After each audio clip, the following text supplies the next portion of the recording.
bonjour. Hey Vicky, bienvenue sur ma chaîne. Aujourd'hui, on se retrouve pour une nouvelle vidéo.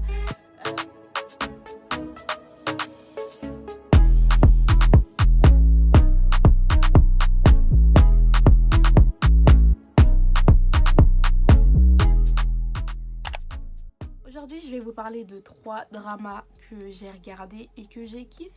Alors, le premier drama dont je vais vous parler s'appelle Demon Catcher ou The Uncanny Counter en anglais. Moi, je l'ai regardé en anglais sur l'application Asian Drama TV, mais vous pouvez le retrouver actuellement sur Netflix au nom de Demon Catcher. Je vais vous raconter un peu l'histoire en vite fait, vous allez voir. Trop bien. Demon Catcher, c'est l'histoire d'un gars qui s'appelle Moon.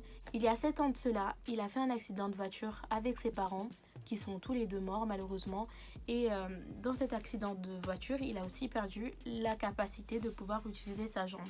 Par contre, je sais plus si c'est la jambe gauche ou bien droite, je sais plus. Il habite avec ses deux grands-parents. Sa grand-mère, elle est atteinte d'Alzheimer et elle lui fait vivre un enfer aussi. Et genre, ça fait trop mal. Oh non, moi je vous dis, regardez ce drama, vous allez voir, j'abuse pas.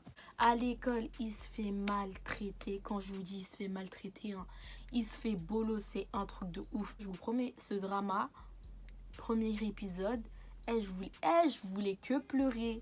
Je voulais que pleurer, j'avais trop mal au cœur parce que le personnage, il est tellement gentil, il est tellement attachant, je vous le promets, hein, ça fait trop mal. Bref.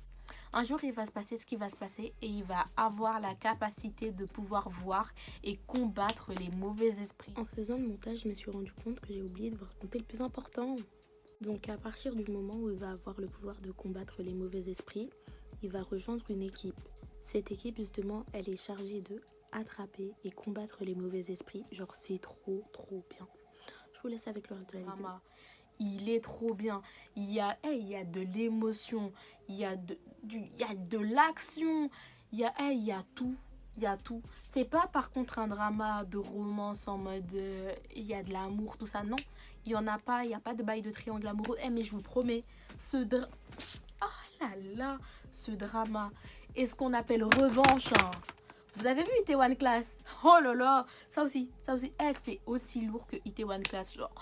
J'ai trop aimé ce drama, je vous le conseille fois 1000. Je vous le conseille fois 1000. Suivant, passons au drama numéro 2. Alors, le deuxième drama en question, c'est Extracurricular. Je suis choquée. Je pensais vous en avoir parlé sur ma chaîne, mais en fait, pas du tout. Donc, on va commencer tout de suite. Extracurricular, en gros, c'est l'histoire d'un adolescent qui est en terminale actuellement. C'est un petit gars tranquille, sans histoire. Carrément, ses profs, ils lui reprochent en fait d'être trop calme. Ils sont là en mode, il n'y a pas de calme comme ça, tu vois. Mais en fait, ce que les profs en question ne savent pas, c'est que ce gars-là, après les cours, ce jeune homme, il change un peu de casquette, d'image. Le petit garçon tranquille, sans histoire, est en réalité un proxénète. Un Mac. Concrètement, c'est un Mac, pas un proxénète, un Mac. En gros, les prostituées le rémunèrent pour être protégées par lui. Enfin, pas par lui, mais en gros par un mec qui l'embauche. Pour être sûr que si jamais elles vont chez un mec et qu'il est un peu bizarre en mode il veut pas payer la somme totale ou bien il leur fait du mal en mode, je sais pas, les blesser, les frapper ou quoi, il y aura des répercussions, tu vois. En mode, si jamais il y en a une, elle signale au mec en question que voilà, le client il veut pas me payer ou le client il m'a tapé, lui il dit ça à son associé. L'associé il vient et puis il corrige correctement la personne, tu vois, ou parce que j'ai envie de te dire. Et je peux vous assurer que c'est un business bien rentable parce que le mec, il brasse. L'argent, il brasse les billets, je vous dis. Genre, ce drama, il est trop bien. Le mec, il vivait sa vie parfaitement. Tout allait très bien. Jusqu'à ce qu'il perde son magnifique téléphone portable. Ce téléphone portable qui lui permettait justement de pouvoir, agir tranquillement en tant que Mac. Enfin, agent de sécurité, on va dire.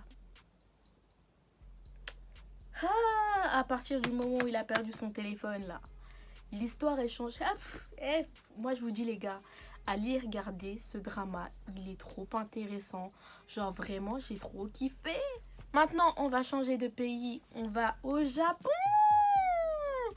Le drama dont je vais vous parler s'appelle tout simplement Alice in the Borderland. Je pense que c'est un drama dont vous en avez forcément entendu parler parce que même les locales, ils ont vu ce drama tellement ce drama, il est trop bien. Je vous explique un peu ce que c'est. Alice in the Borderland, c'est l'histoire de 3 gars qui sont un peu paumés dans la vie. Je sais que ça se dit pas paumés, mais en mode concrètement, leur vie c'est pas la joie, tu vois. Il y en a un, il vient de se faire virer tout simplement parce que il a couché avec la femme du patron. Il y en a un autre, il est au bout de sa vie parce que tout le temps il doit donner de l'argent à sa mère alors qu'il arrive même pas à subvenir à ses propres besoins à lui. Genre dans son travail ça va super mal. Le troisième, comment vous dire que il a pas de taf. Il passe toute sa vie à geeker. Son père et son frère ils sont là en mode mais fais un truc de ta vie en fait. T'es là, tu gaspilles le courant seulement, tu fais rien, tu vois. Maintenant les trois, ils en ont marre de leur vie. Ils ont comme un désir, un besoin d'évasion qui va écouter se produire très rapidement. Ce qui va se passer, c'est qu'un jour, alors qu'ils sont réunis tous les trois dans des toilettes publiques, je vais pas vous expliquer pourquoi, genre vous verrez de toute façon, ils vont tout simplement se faire aspirer dans un jeu, mais pas un jeu en mode Tetris, Mario, non, non, non, un jeu où si tu joues, tu meurs, si tu joues pas, tu meurs dans tous les cas. Tu meurs, t'as capté ou pas? Mais si tu joues, des chances pour lesquelles tu puisses continuer à vivre, tu vois. Ce drama, il est ouf. Ce drama, il est ouf. Il est trop intéressant. Les plans, je me demande comment ils ont pu réussir à vider la ville de Tokyo comme ça. Genre, c'est trop. Ils sont trop doués. Ils sont trop doués. Quand ils se retrouvent téléchargés dans le jeu, ils se retrouvent tout simplement dans Tokyo. Mais Tokyo est vide. Il n'y a plus personne. Il n'y a plus personne, il n'y a plus un chat. Je sais pas comment ils ont fait pour vider la ville de Tokyo comme ça. Mais la vie est... Non, ce drama, il est trop qualitatif. Je vous invite fortement à aller le regarder parce que vraiment, une pépite, ce drama en question. Voilà. Franchement, je vais vous rajouter un petit drama en dernier. Pour ceux qui ne connaissent pas Itaewon Class, comme je l'ai mentionné tout à l'heure, je vais vous expliquer ce qu'est le drama Itaewon Class. Itaewon Class, c'est l'histoire d'un gars, Park Saori. Lui, depuis qu'il est petit, il rêve d'être policier. Genre vraiment, c'est son rêve ultime, il veut devenir policier. Sauf que... vous connaissez la vie. Un jour, alors qu'il est muté dans une nouvelle école, il va se dresser contre le fils d'un des hommes les plus influents du pays. Et concrètement, ça va très mal se passer. Tout simplement parce que le gars en question, il était en train de harceler une autre personne. Et Park Saori, en gros, lui, il a pas kiffé. Il est venu l'intervenir en mode, gros, tu joues à quoi? Et le petit bonhomme en question, le fils, là, il a fait, mais c'est mon école ici. Je fais ce que je veux, j'harcèle qui tu veux. Et c'est parti totalement en cacahuète. Park Saori a refusé de s'excuser. De ce fait, le fils de l'homme riche, là, et l'homme riche en question, ils ont été grave offensés. Et ils ont décidé de lui pourrir la vie. Voilà, ça commence de là. Et c'est vraiment parti en cacahuète. Quand je vous dis, Park Saori, hein, l'enfant a souffert. Moi, je vous dis, ce drama-là, si vous ne l'avez pas vu, foncez. Itaewon Class. Un de mes dramas préférés, je vous promets. Sur ce, c'est la fin de la vidéo. J'espère qu'elle vous aura plu. S'il y a des dramas dont vous aimeriez que je parle dans les prochaines vidéos, n'hésitez pas à me le dire dans les commentaires et moi je me ferai un plaisir de faire cette vidéo. N'oubliez pas de me follow sur Instagram et sur TikTok parce que c'est le seul réseau que j'utilise actuellement. Je n'utilise plus du tout Snapchat. Donc voilà, si jamais vous avez des questions, vous pouvez aussi me DM. Je réponds à tout le monde. Bisous la famille.